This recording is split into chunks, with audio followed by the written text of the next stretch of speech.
बिहार चुनाव में इस बार भी ओवैसी का जलवा बरकरार रहा है। जिस सीमांचल की हम बात कर रहे थे, जिस एमवाई समीकरण की हम बात कर रहे थे कि लालू यादव का स्थापित किया गया एमवाई समीकरण, तेजस्वी का एमवाई समीकरण, ओवैसी बुरी तरह फेल करने जा रहे हैं। और वही इस वक्त हो रहा है सीमांचल में, क्योंकि लगातार 6 सीटों पे लगातार ओवैसी की पार्टी AIMIM लगातार आगे चल रही है। और 5 सीटें ऐसी हैं जिनमें जिसके बारे में ऐसा कहा जा रहा है कि लगभग तय है कि ये पांचों सीटें ओवैसी निकाल ले जाएंगे या निकाल सकते हैं। इस पर बात करने के लिए और ओवैसी के इस जलवे पर बात करने के लिए हमारे साथ आदित्य प्रकाश है। तो आदित्य जी बताइए कि इस वक्त जो है ओवैसी की पार्टी और ओवैसी AIMIM और ओवैसी की क्या स्थिति है बिहार में, और खासकर जिस 5 या 6 सीटें की मैं बात कर रहा हूं उस पर ओवैसी कितना दमदार नजर आ रहे हैं इस वक्त? देखिए जयदीप, ओवैसी ने जिस हिसाब से इस चुनाव में कहा गया कि ओवैसी का कोई इफेक्ट नहीं है सीमांचल में, और पिछली बार जहां 4 सीटें उन्हें मिली थी, कहा गया कि नहीं, पिछली बार भी 5 मिली थी, पांच सीटें मिली थी। बाद में 4 विधायक जो है वो राजद के खेमे में चले गए। वो उन्होंने दल बदल कर लिया था, लेकिन कहा गया कि वो जो 5 सीटें मिली थी उससे कम परफॉर्मेंस रहेगा। और अभी हमने सुबह में देखा भी कि 2 ही सीटों पे उनकी पार्टी बढ़त बनाई हुई थी, लेकिन दिन में 2 बजे के आसपास सारा समीकरण बदल जाता है। ओवैसी इस समय जो उनकी पार्टी है मजलिस AIMIM, वो 6 सीटों पे बढ़त बनाए हुए है, 6 सीटों पे लीड लेके है। मतलब आप समझ सकते हैं कि कांग्रेस से ज़्यादा सीटें इस समय ओवैसी के पास है, बिल्कुल, और बढ़त बना के हैं। और सबसे बड़ी बात है कि ये कोई छोटी मार्जिन से जीत हासिल नहीं हो रही है इनको।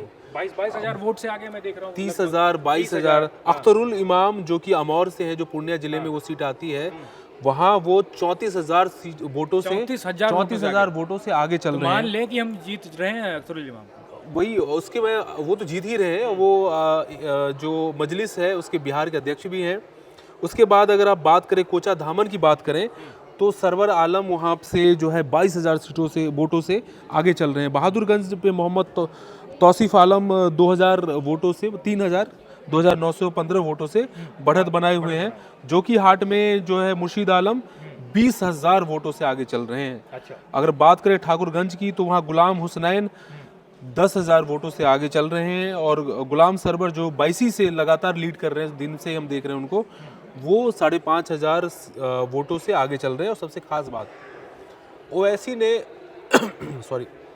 ओवैसी ने जो है RJD का जो एक सबसे बड़ा वोट बैंक हुआ करता था एक ज़माने में, सीमांचल में खासकर मैं बात कर रहा हूँ, और वो समीकरण जो है MY समीकरण है। और खासकर जो बिहार में पासमानदा मुसलमानों की आबादी 90% है, और वो आबादी थी जो लालटेन छाप पे वो लोग स्टाम्प लगाते थे, बाद में बटन दबाया, वो सारे जो है कन्वर्ट हो गए हैं ओवैसी की तरफ, जो कि बहुत, क्योंकि वहाँ पे मुस्लिम बाहुल इलाके हैं। और यही वो उन इलाकों में जहाँ एक बड़ा तबका जो है सपोर्ट करता था RJD को लालू यादव के ज़माने में, वो छिटक के चला गया है ओवैसी के पास। और जब नीतीश कुमार आए थे, तो यही पासमानदा मुसलमान को लेकर उन्होंने कई पॉलिसीज़ बनाई थी। और ये पसमानदा मुसलमान ने 2005 में 2010 में नीतीश कुमार को उन्होंने वोट भी डाल दिया था।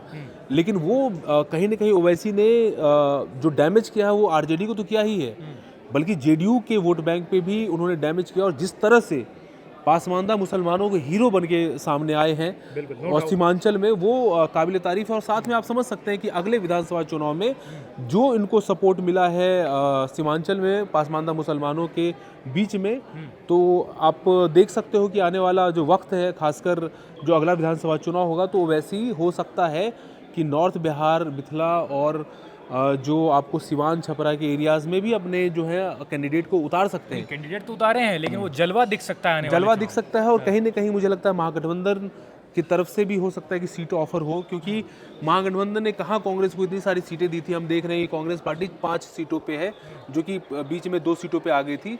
और हम देख रहे हैं अदर का जो 6 है, ये पूरा ओवैसी का है। इसमें ये MIM की सीटें हैं। तो 6 सीटें लाना अपने बल पे, हालांकि उन्होंने चंद्रशेखर रावण और भी इन सब के साथ गठबंधन किया था, लेकिन ये कहीं ना कहीं पासमानदा जो वोट बैंक है, जो RJD का ट्रेडिशनल वोट बैंक है, और ये RJD के लिए भविष्य के लिए खतरे की घंटी है कि जो सीमांचल तक वो महदूद नहीं रहने वाले हैं। आने वाले समय में हो सकता है कि वो सिवान में भी जाएं, हो सकता है मधुबनी में भी जाएं, हो सकता है कि वो विस्फी में जाएं, पटना में जाएं, मोकामा में जाएं, छपरा और सिवान जो सारण का इलाका है उधर भी जाएं। तो ये कहीं ना कहीं जो पासमानदा मुसलमान अगर अब जो वोट बैंक है एमवाई समीकरण है उसमें अगर एम ही गायब हो जाएगा, क्योंकि देखिए पासमानदा मुसलमान के अलावा जो अशराफ मुस्लिम्स हैं उनकी 10% आबादी है, उससे बहुत फ़ायदा नहीं मिलने वाला है आरजेडी को। और जेडीयू का जो वोट बैंक है वो भी ऑलमोस्ट ख़त्म ही हो चुका है, क्योंकि पासमानदा ही उनकी ताकत हुआ करती थी, जो बिल्कुल ही सीमांचल में ओवैसी के साथ स्ट्रांगली स्टैंड कर रहा है। और सबसे बड़ी बात जो है वो भारतीय जनता पार्टी के लिए भी है, क्योंकि देखिए क्या होता है, मुस्लिम वोट जब बिखरता है तो बीजेपी को फ़ायदा होता है निश्चित तौर पर। इस बार भी भारतीय जनता पार्टी को बहुत सारे इलाकों में इसका फ़ायदा देखने को मिला। हालांकि ओवैसी ने अपने कैंडिडेट्स को सीमांचल से बाहर बहुत ज़्यादा नहीं उतारा था। अगर वो उतारते तो हो सकता है कि जो आप आरजेडी की आंकड़ा देख रहे हैं, जो वो हो सकता है आरजेडी बढ़ के 10 भी हो नहीं, और आरजेडी में जो 27 का आंकड़ा आप देख रहे हो सकता है ये ये और आंकड़ा कम हो सकता था। ये 7 भी हो सकता था। अच्छा। तो ये एक बड़ा मुझे लगता है कि बिल्कुल ही एक नया सियासी समीकरण बन रहा है, और आरजेडी के वजूद के लिए भी एक बड़ा जो है खतरा हो सकता है हाँ। ओवैसी के तौर पर। लेकिन ओवैसी इस समय विन विन सिचुएशन में है, और वो कहीं ना कहीं सीमांचल के और पासमानदा मुसलमानों के हीरो बन के सामने आए हैं। बिल्कुल, नो डाउट। बिल्कुल। लेकिन आदित्य, एक बात और है कि जो ओवैसी की बात करूं तो हैदराबाद से सांसद है, हैदराबाद से बिहार आए, बिहार में भी अगर वो भाषण देते हैं और सबसे पहले सीमांचल जाते हैं, उनकी ये भी गौर कीजिए बात को, सबसे पहले सीमांचल में ही वो अपनी रैली करते हैं, सभाएं करते हैं, और फिर वहाँ आके हैदराबादी लहजे में, हैदराबादी एक्सेंट में बात भी करते हैं। बिल्कुल, और लोगों को खूब पसंद भी आते हैं। तो लेकिन एक बात ये था कि जो और जिट खास पोल्स आए, बात है उसमें आपने हैदराबाद का जिक्र किया, तो मैं बता दूं कि औरंगाबाद में भी उन्होंने, महाराष्ट्र में भी 2019 के लोकसभा चुनाव में उनके एक सांसद जीत के सामने आए थे। तो ओवैसी की का जो प्रेजेंस है वो बढ़ेगा। हो सकता है 27 में यूपी की भी तैयारी कर लें, क्योंकि यूपी में भी जो रामपुर के इलाके हैं, बहुत सारे इलाके हैं जहाँ पे मुस्लिम आबादी अच्छी खासी है। तो बिल्कुल सही कहा आपने।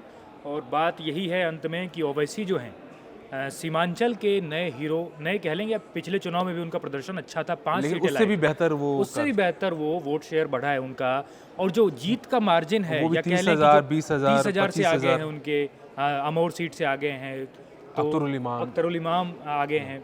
तो इस तरह की जो सीटें हैं, ये बहुत बड़ा जो है मार्जिन है ओवैसी के लिए। और इसी तरह से जो खासकर जो पासमानदा जो बहुल इलाका है, जो रीजन है सीमांचल का, तो उसमें ओवैसी एक बार फिर से उनके लिए एक नए हीरो साबित हो रहे हैं। और ये बात जो है ये खास करके महागठबंधन और एनडीए दोनों को झटका देने वाला है, और दोनों के लिए एक बहुत बड़ी चुनौती भी है। तो देखिए ओवैसी साहब जो है नए हीरो बन गए हैं। इस पर आप अपनी राय, जो कुछ भी आप सोचते हैं ओवैसी साहब के बारे में या इस चुनाव के बारे में, सीमांचल को लेकर, आप कमेंट में लगातार हमें अपनी राय देते रहें। अपना जो है जो उसके बाद जो है उस तरह से हम आपको और भी चर्चाएं सुनाएंगे, ओवैसी पे सुनाएंगे, बिहार चुनाव पे सुनाएंगे, तेजस्वी यादव पे सुनाएंगे, नीतीश कुमार पे सुनाएंगे। तो पल पल के अपडेट के साथ हम आपके साथ बने रहेंगे। आप देखते रहिए India.com।